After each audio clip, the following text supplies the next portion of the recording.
I was just saying that they're going to sell those hats in the lobby after the Q&A. Jimmy Fallon hat. He made it. Oh, yeah. Great production values at Jimmy Fallon these days. All right, so we had another question in the back. Yeah, I like what he was saying before about distance between the character and the audience or the reader. I was hoping he could elaborate on that more in terms of the scene when Lester shoots the stuffed animals, because I definitely felt the most distant from the character at that moment. Yeah, so the question is about, to elaborate on what you were saying before about the distance between the audience and the character. And the character. And can you talk about that a little bit more in relationship to the scene where he's shooting the stuffed animals? And he's saying that he can feel everything. So I didn't really finish that answer. So in the first section, there's a lot of distance between the reader and Lester, and that's set up because we're not always with Lester. We're hearing about Lester through these other people a lot of the times, and that sets up distance. So the guys are like, oh yeah, one time I already did this, or one time I already did that. And so you're a little far from Lester in the beginning. It's almost like you're setting up Lester as a story or the legend of Lester. And I kind of tried to put a little bit of that in the movie. You know, in the beginning of the movie, you'll hear some voiceover. Oh yeah, remember the one time I saw him shoot the spider out of the web? Up in a big tall tree or whatever. And so, or he'd walk alongside the road and with his gun. Some said he was mad.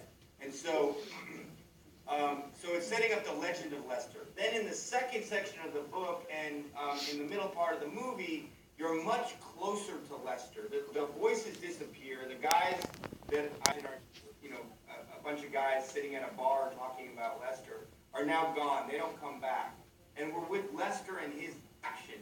And this is the section where Lester discovers a solution to his isolation and loneliness. He discovers the teenagers in the back of the car. And so what being close to a character does is it makes the reader or the audience identify more emotionally with the character. I mean, depending on how you do it, but that's what it can do. If you're farther away, you are not as emotionally connected. So in these scenes, in fact, if this was our love story, these are the scenes where Lester finds the other person who he's going to fall in love with and then goes on a date with her and, in his cabin. And I understand that I'm being, kind of ironic here, but in a love story, those would be the moments of falling in love. And so that's when we're closest to Lester. And it was very important to me to kind of figure that out and figure out that that's what was happening in the book and that's the way the book is working, because we have a guy at the center of our film who is doing all these things that are, going to just make him very unlikable. And then so a lot of work needed to be done, not necessarily to make him sympathetic, or at least not make his actions sympathetic, but to make him watchable. So because I did not want to push the audience away too far. I wanted to shock the audience but not repel them. And it makes maybe his inner life or his emotions somewhat relatable. Because we all know what it's like to desire someone, to want to be intimate with someone. I mean, that's what half the songs, pop songs are about, is being with another person and how great that is. And so if you desire that so badly that you'll do whatever it takes to do that, we don't agree with his actions, but maybe we can identify with his feet.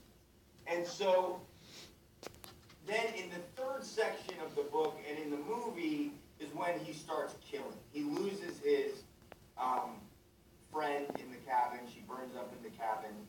And so he becomes a killer.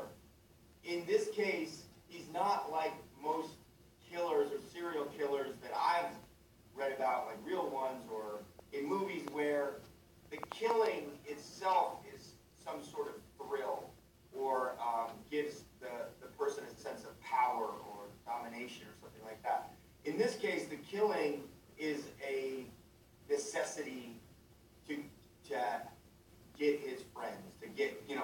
people to be, bodies to be intimate with, because that's the only way that this guy knows how. And so he becomes a killer, and again, I didn't want to repel the audience. I wanted them to think that Lester was this kind of a scary guy, but not so scary that the wall, the emotional kind of, or a wall came up between the audience and Lester in terms of relating to him, or at least going along the journey with him. And so we only have one murder in the movie, or two people, but one murder scene. And but then there's kind of this reveal of all the bodies in the cave, and it's sort of like, oh my gosh, I thought he just killed those two people in the car. Oh my gosh, he has been killing lots and lots and lots of people. But it gives you, it does two things in there. It's like gives you a little bit of a shock, like, oh my God, you realize, he's been out in the woods doing lots of horrible things that we didn't even realize.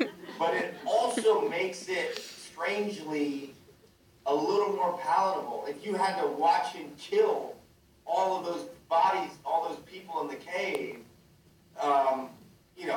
the audience, I'd lose all of you. It'd just be like, oh my God, I'm gonna watch it now. Oh my God, he's gonna kill him now. And we'd either be in like a Friday the 13th movie, or Henry Portrait of a Serial Killer, or whatever, and you wouldn't care about Lester at all.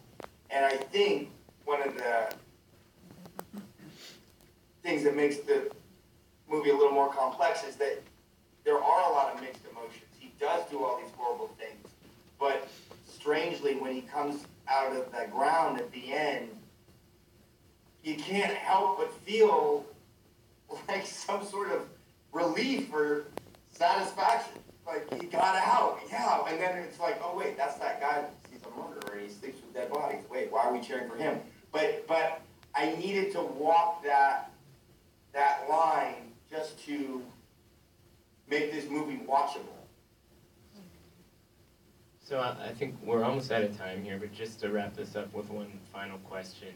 When we were sort of waiting for you to get here, we actually had a really nice little chat, about 24 of us or so here, about some of the movies you've made and the contrast between what's to be found there versus some of the roles you've done as an actor. And there was a really interesting sort of conversation, I think, surrounding what you were doing as a filmmaker when you first started doing that stuff, because people mainly knew you as an actor.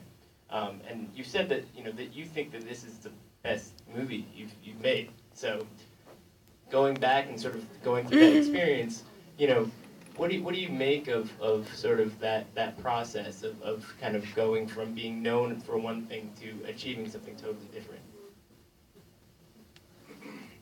Yeah, it's a good question. I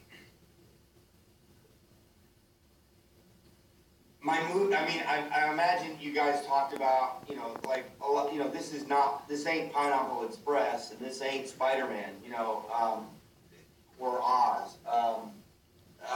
It's not even really Spring Breakers in a way, although I guess of all those movies, it's the closest to something like that. But when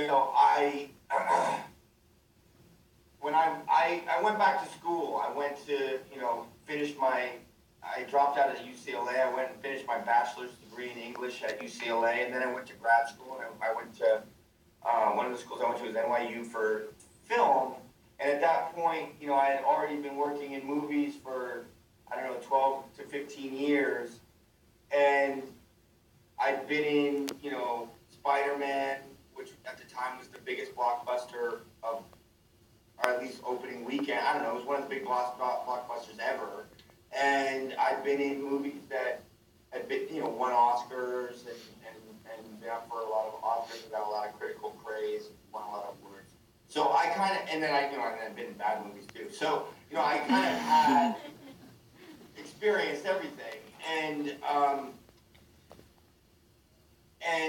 the film business is called the film business for a reason. You know, there is a certain amount of money that needs to be invested to make movies. Now it's becoming easier and easier to make movies for less money, and the technology is more accessible now.